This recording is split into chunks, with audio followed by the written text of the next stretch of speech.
నాకు పెళ్లి అయ్యి 10 సంవత్సరాలైంది. పిల్లలున్నారు. కథల్లోనూ కవితల్లోనూ చెప్పినట్లుగా సెక్స్లో అసలు సిసలు ఆనందం ఇంతవరకు లభించలేదు.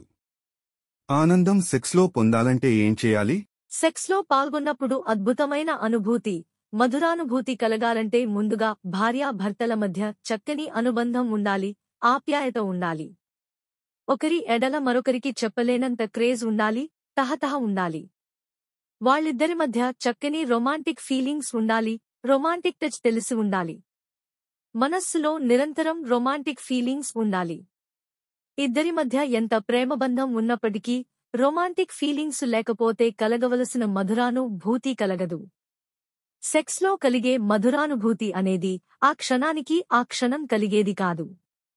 మనస్సులో నిరంతరం ఉండేటటువంటి రొమాంటిక్ ఫీలింగ్ ఇద్దరూ దగ్గరైనప్పుడు ఒక్కసారిగా మరింత ఉవ్వెత్తున బయటపడుతుంది. ఫీలుడ్ హార్మోన్స్ మంచి స్పీడ్గా యాక్షన్లోకి వస్తాయి. రతి కూడా ఒక కళ.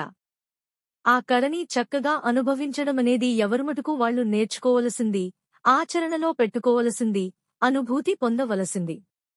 అప్పుడే మీరు అన్నటువంటి అసలు సిసలు అనుభూతి కలుగుతుంది.